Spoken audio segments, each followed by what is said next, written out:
上年深秋，西環一位65歲嘅陳伯坐住輪椅專程過我工作室，佢雙眼紅腫，聲音沙啞，一坐低就止唔住流眼淚，手入面仲攢住父母遺留下來嘅舊相簿，紙張都被淚水浸到發皺。佢同我講，半年前雙親相繼離世，本以為手足幾兄妹從此可以互相扶持，填補失去父母之後空落落嘅心，點知短短半年，幾兄妹反目成仇，從細屋分遺產嘈到大打出手，從童年情分講到幾十年前舊賬，甚至連孫仔讀書、住院、醫藥費都拎出嚟互相指責。原本和睦嘅一家人，而家街頭撞到都唔肯望對方一眼。屋企日日是非纏身，自己血壓日日飆升，夜夜失眠，身體一日比一日虛弱。明明冇做過任何虧心事，卻成日覺得周身晦氣纏身，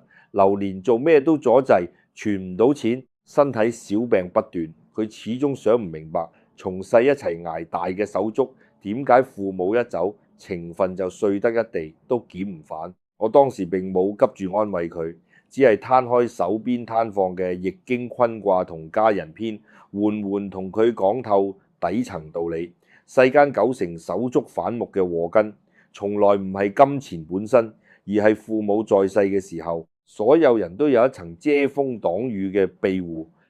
大家人有共同嘅重心，矛盾同私心全部被壓抑住，唔敢暴露出來。一旦父母離世，撐住整個家族情分嘅梁柱斷開，從前撞係心底嘅妒忌、計較、不平衡，通通毫無遮攔噴發出嚟。呢個並唔係手足天生刻薄，而係人性同氣場自然演變嘅規律。老祖宗流傳幾千年嘅說話，父母過身之後，手足切忌頻繁往來，從來唔係教人冷血斷親，而係看透人性，守護自身晚年福氣同平安嘅生存大智慧。只不過現代人執迷血緣情分，覺得疏遠手足就係不孝無情，硬生生逼自己深陷紛爭，耗盡半生元氣同積蓄，等到遍體鱗傷先醒覺，一切都為時已晚。然亦58載，坐輪椅走過香港各區圍村，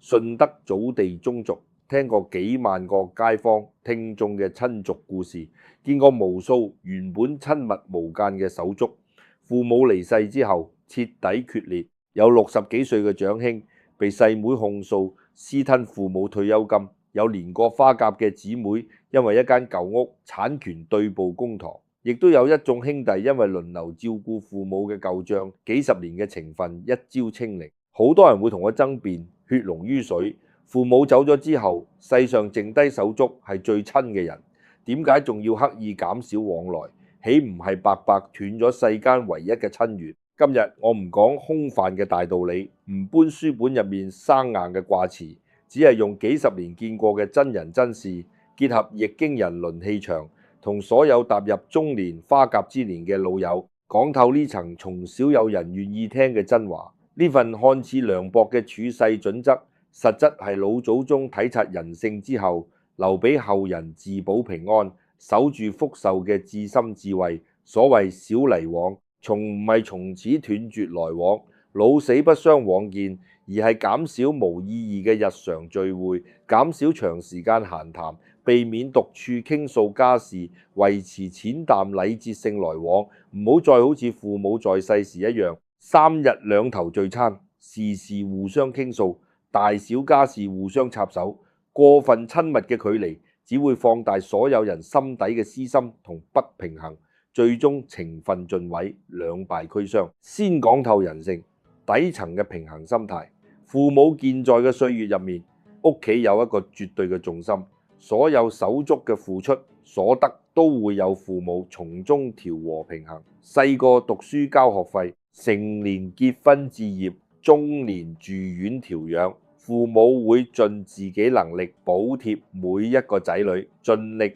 做到表面上嘅公平。就算私底下有所偏愛，亦都會隱藏起來，唔會擺喺台面上，任由仔女互相攀比。呢個時候，手足之間就算心底有少少唔平衡，亦都顧及父母感受，唔會隨意發作，見面依舊和氣寒暄，一大家人圍埋食飯，滿眼都係從細一齊成長嘅溫情。所有人都會默認手足係一生一世嘅依靠，從唔會深思呢份和睦其實係靠父母撐起嘅平衡感先得以維持。一旦父母離開人世，呢個調和所有人情緒、平衡所有人得失嘅支點直接消失，從前被掩蓋嘅種種差異會毫無保留暴露出來。有人覺得從細父母偏心細佬，自己從細捱苦，成家之後亦都冇得到屋企資助。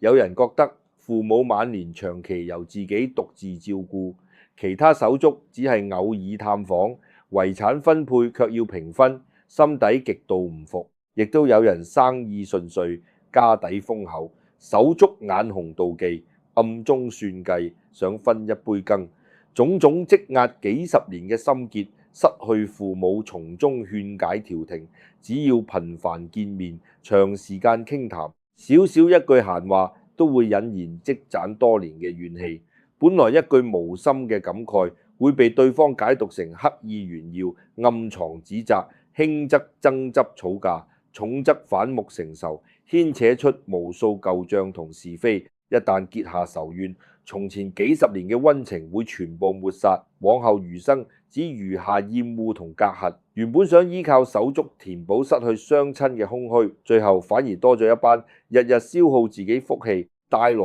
晦氣嘅親人，得不償失。早前九龍旺角有一戶人家，四兄妹都年過60，前2年老父親同老母親先後離世。起初幾兄妹念住從細情分，每個禮拜日固定聚埋一齊飲茶食飯，一見面就從細時講起，順勢講起父母生前嘅點滴開支、遺留嘅物業存款。起初只係閒聊感慨，慢慢就開始互相比較。大阿哥講自己獨自負擔父母最後3年住院開支，其他3兄妹只係偶爾拎少少錢出來，分得遺產卻一分不少。二妹覺得阿哥從細受父母偏愛，舊屋一直由阿哥居住多年，佢從細搬出去租住細單位，心底極度唔平衡。細佬早年創業失敗，曾經向父母借過一筆巨款，從未歸還。家姐時不時拎出呢件事出來提醒，久而久之，每次聚會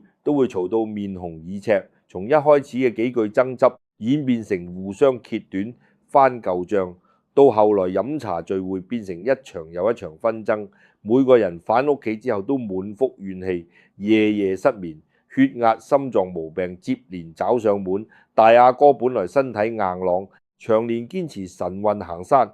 短短1年內中風入院，半身行動不便。二妹本來經營一間小型士多，因為日日心煩意亂，無心打理生意，貨物囤積滯銷，連續幾個月嚴重虧損，積蓄幾乎耗盡。細佬同家姐徹底斷絕來往，就算街市撞到，亦都刻意避開。一整個家族4分5裂，原本父母離世之後想互相取暖嘅願望，最後變成所有人嘅噩夢。後來大阿哥嘅仔女透過電台節目聯繫到我，想問下點樣化解屋企手足之間嘅怨氣。我當時直接同佢講，呢一單紛爭從根源上就可以避免，只不過幾兄妹誤解咗血緣嘅意義。父母走咗之後，依舊維持高頻繁聚會，日日交換心底唔平衡嘅念頭，負面怨氣互相傳遞，負面磁場長時間交融，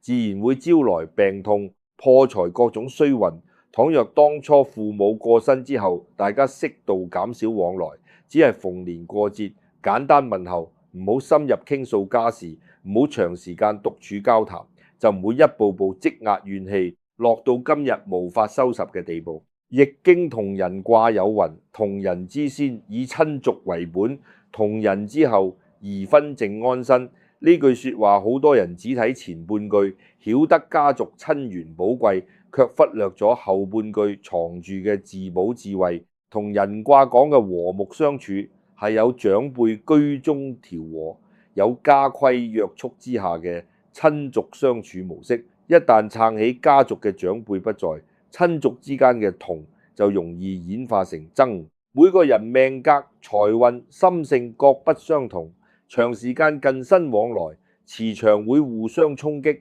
尤其踏入花甲之年嘅老友，自身元氣逐年衰減，陽氣薄弱，極易承接身邊人嘅怨氣、妒忌、煩躁等負面氣場。手足一旦心底存有不平衡，每次見面釋放嘅晦氣，都會附着係自身氣場之內，帶來整年嘅阻滯同衰運。好多老友會疑惑，同手足見面只係閒聊家常，並冇爭執，點解依舊運勢低迷？其實唔需要當面大吵，先會互相耗福。心底暗藏嘅計較、妒忌、不滿，會透過心念形成無形殺氣。近身相處之時，默默互相侵蝕，只不過肉眼無法察覺，等到身體家宅財運陸續出現問題，先會察覺氣場已經嚴重受損。好多人會將少來往同無情畫上等號，覺得父母一走就疏遠手足，會被身邊親戚、街坊、鄰居閒話，話自己冷血忘本。對呢個觀念，我幾十年來聽過無數次。今日講一句通透心底嘅說話，真正嘅情分從來唔靠頻繁見面維持，靠嘅係適當距離帶來嘅體諒同包容。日日埋堆相處，放大對方所有缺點同得失計較，淺淡禮節性來往，反而會記住從細一齊捱苦嘅溫情，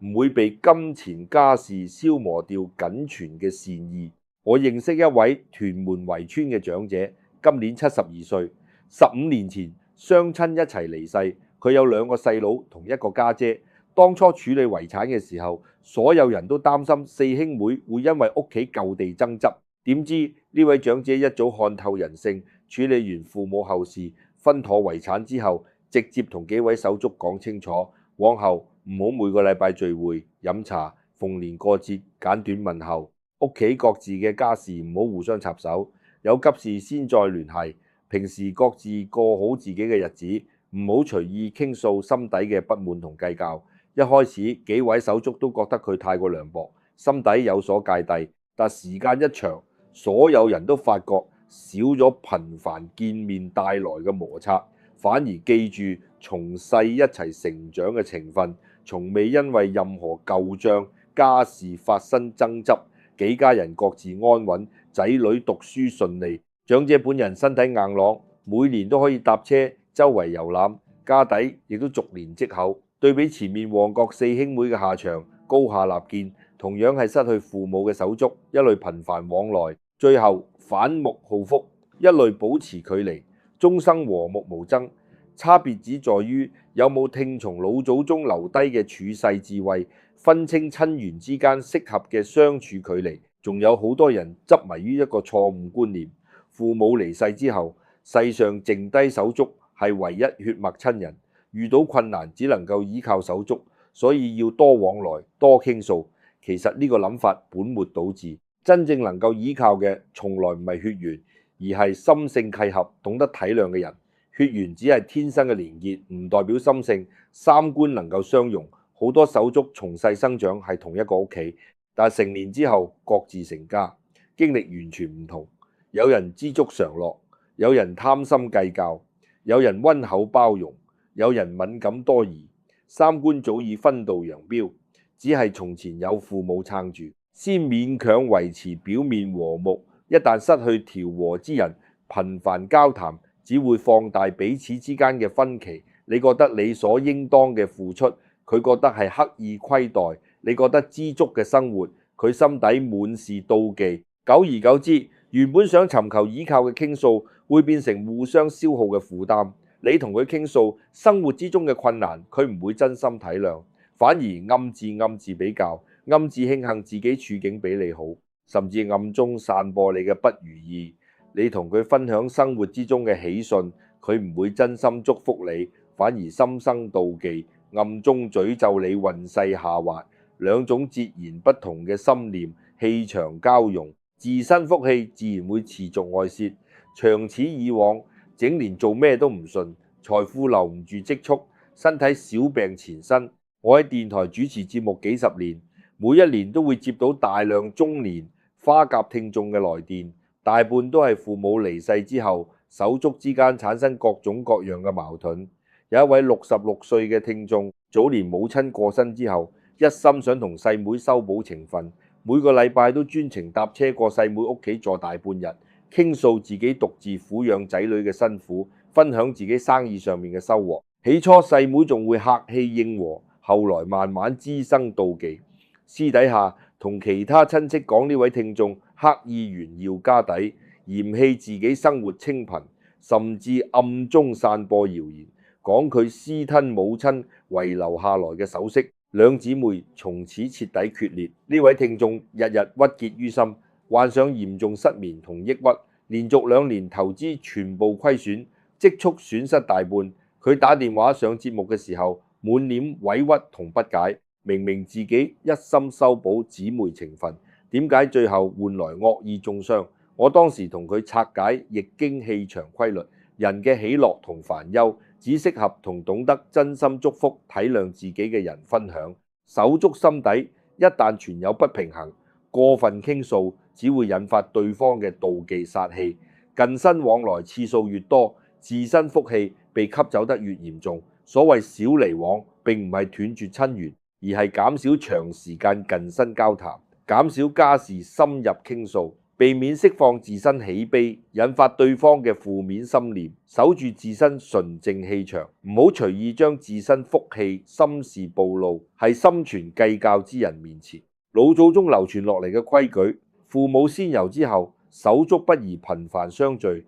仲藏住一層財富。守財嘅智慧，易經之中，家族多人同氣，過分交融則財氣分散。每個人自帶獨立本命財富，父母在世之時，整個家族財氣匯聚一處，由父母統一調配，就算手足之間互相走動，亦都唔會過度消耗個人財富。一旦父母離世，每個家庭各自獨立成一個完整財富，頻繁往來，長時間聚餐閒談，會令各個家庭嘅財氣互相流動、互相分散，家中積蓄極易無端損耗，輕則零碎開支增多，隨意借錢出去難以收回，重則投資虧損、生意阻滯。好多老友都會發現，父母走咗之後，每次同手足聚完餐返屋企，唔使幾日就會有各種各樣嘅意外破財，唔係家電損壞要更換，就係親友開口借錢，或者自身身體檢查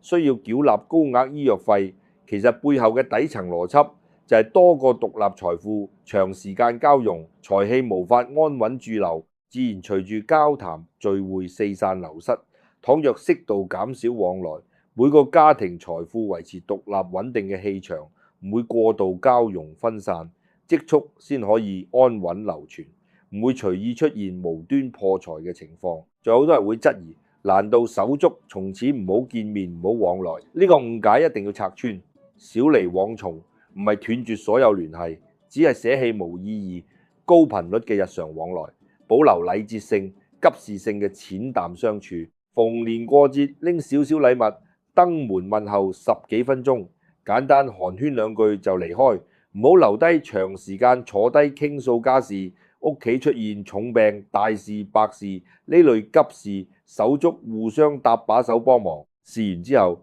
各自返屋企，唔好借住急事延長相處時間，翻出從前舊賬互相指責。平時唔好主動約手足飲茶郊遊，長時間傾訴生活瑣事，減少單獨2個人獨處嘅機會。多人聚會亦都盡量縮短停留時間，避免閒聊牽扯金錢、房產、從前父母偏心之類敏感話題，守住淺淡嘅距離，先可以保住僅存嘅血緣情分，唔會被瑣碎矛盾消磨殆盡。我認識好多花甲長者，父母離世之後依舊手足和睦，幾家人幾十年從未發生爭執，詢問之下都有共通相處模式，從唔會每個禮拜約埋聚餐，只係春節、中秋、清明呢幾個重大節日簡短碰面交談，只圍繞身體近況、仔女、孫輩、平安之類輕鬆話題，絕不觸及遺產、金錢、從前父母照顧細節等容易引發不平衡嘅內容。各自屋企嘅收支矛盾規劃，從唔會同手足深入傾訴。就算偶爾碰面有唔同見解，亦都唔會執意爭辯，淺談幾句就轉換話題，保持禮節上面嘅包容。呢種相處模式正正契合老祖宗留低嘅智慧，距離適中，情分先得以長久流傳。過分親密只會滋生計較同妒忌。踏入60歲花甲之年嘅老友，更加要謹記呢份守身之道。前面我同大家講過，過咗60歲人嘅福富山實，元氣、壽元、財氣都有固定數量，耗一分就少一分，唔會再有額外元氣補充。年輕嘅時候，就算同手足發生爭執，承接負面氣場，休息幾日就可以調整返自身氣場。花甲之後，自身陽氣薄弱，一旦承接手足釋放嘅怨氣、妒忌、煩躁，好長一段時間都無法自行化解，輕則夜夜噩夢、精神萎靡，重則引發各種慢性疾病，折損自身壽元。好多老人家本來退休之後可以安享清福，身體底子穩健，只係因為父母走咗之後，執意同手足頻繁往來，深陷屋企紛爭，短短幾年身體急轉直下，常年出入醫院，大把退休金耗費喺醫藥費上面。原本安穩嘅晚年變得一地雞毛，耗盡福氣同積蓄，等到後悔之時，手足情分已經徹底破碎，身體亦都無法恢復從前硬朗，得不償失。有一位元朗圍村嘅67歲伯叔，母親過身之後，一心想同2個細佬修補情分，每個禮拜都邀請2家人過自己屋企食飯，每次聚餐都會準備豐富菜，仲會拿出自己積蓄嘅退休金補貼細佬屋企仔女開支。一開始2個細佬滿口多謝，時間一長就覺得呢份補貼理所應當。一旦伯叔減少補助金額，2個細佬即刻心生不滿，翻出從前母親分配舊田地嘅舊賬，指責伯叔獨自佔有大塊土地。幾次聚餐直接嘈到掀翻飯桌，從此2個細佬再也唔登門，仲同村內其他親戚到處散播伯叔自私刻薄嘅閒話。伯叔日日鬱結於心，本來冇三高毛病，短短1年內確診糖尿病同高血壓，每個月醫藥費開支不菲，存咗幾十年嘅退休金，一半用係補貼細佬，一半耗費係醫藥治療，晚年日子過得捉襟見肘。佢後來同我講，當初以為多往來多付出就可以維持手足情分，唔知道自己頻繁相處，毫無保留付出，只會助長對方嘅貪心同計較。少啲見面，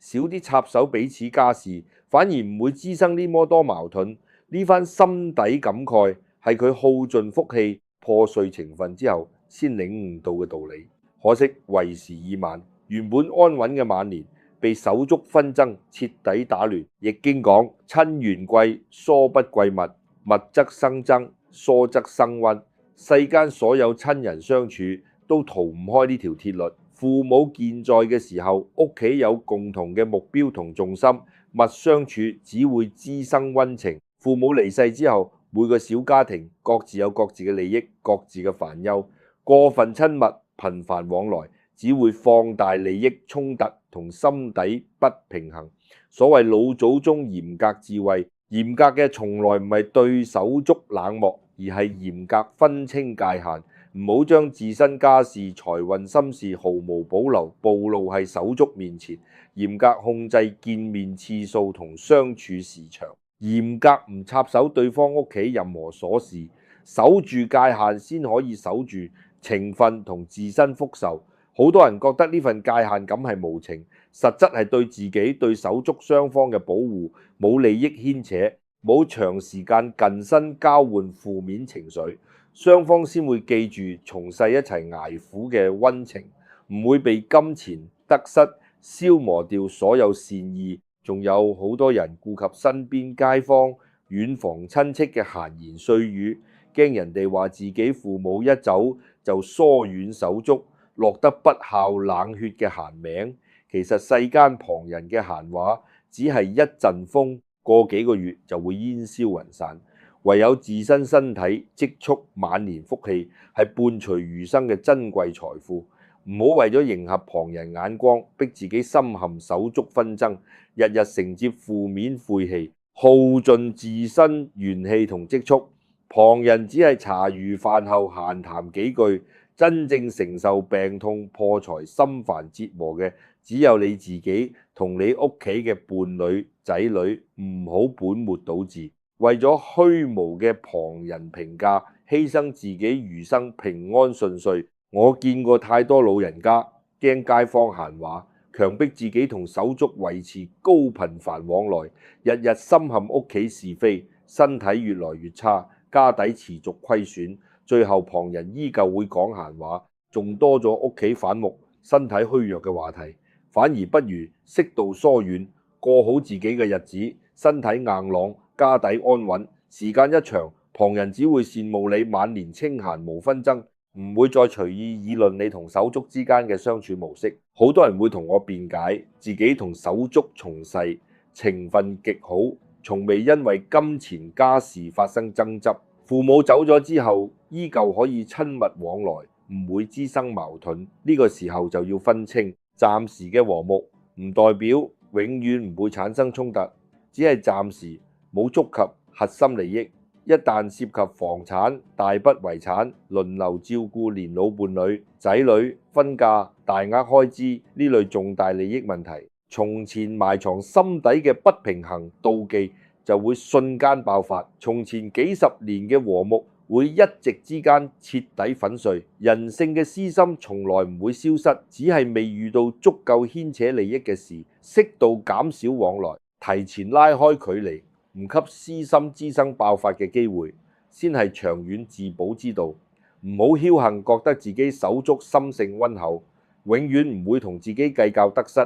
人性經唔起長時間高頻率嘅利益對比，距離先可以掩蓋差異，頻繁相處只會放大落差。我坐輪椅半生，見盡香港各區家族興衰，有無數本來和睦嘅手足，因為父母離世之後頻繁往來，最終反目成仇。亦都有無數懂得保持淺淡距離嘅手足，幾十年相安無事，逢年過節依舊，禮節周全，從未發生重大紛爭。兩種截然不同嘅下場，印證老祖宗流傳幾千年嘅智慧，從來唔會欺人。父母過身之後，少同手足往來，從唔係教人斷絕血緣、冷血無情，而係看透人性、自私、氣場相沖嘅規律，教世人守住自身晚年元氣、財富同福壽。唔好因為一時念住從世情分，無底線拉近距離，最終情分盡毀，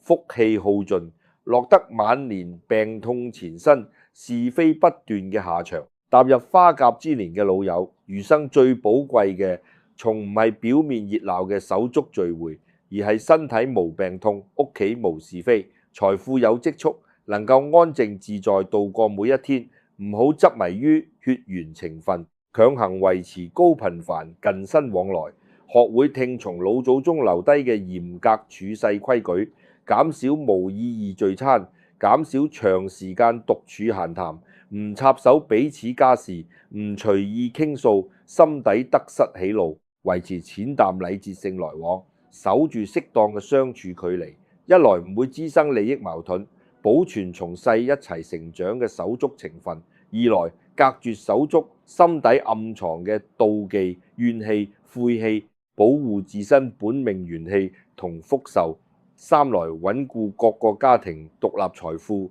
避免財氣四散、無端破財，晚年先可以無紛無擾，身體硬朗，家底安穩，日日順遂無衰運。世間所有親緣相處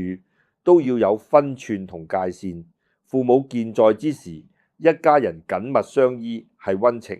父母仙遊之後，各個小家庭獨立安身，適度疏遠自保係智慧。千祈唔好將淺淡距離等同無情。真正珍惜手足情分嘅方式，唔係三日兩頭埋堆傾訴，而係互相留空間，互相體諒，唔用自身心事利益去消耗對方，亦唔任由對方嘅負面氣場消耗自己。雙方都維持平穩乾淨嘅氣場，情分先可以長久流傳。餘生各自平安，唔會被屋企紛爭拖累，耗盡幾十年積存嘅福氣同元氣。呢份藏係老祖宗規矩入面嘅深層道理。每一個失去雙親，身邊仲有手足嘅老友，都要靜心細細體會，唔好等到情分破碎、身體虧損之後先後悔。從前唔懂得保持距離，聽從前人留低嘅自保大智慧。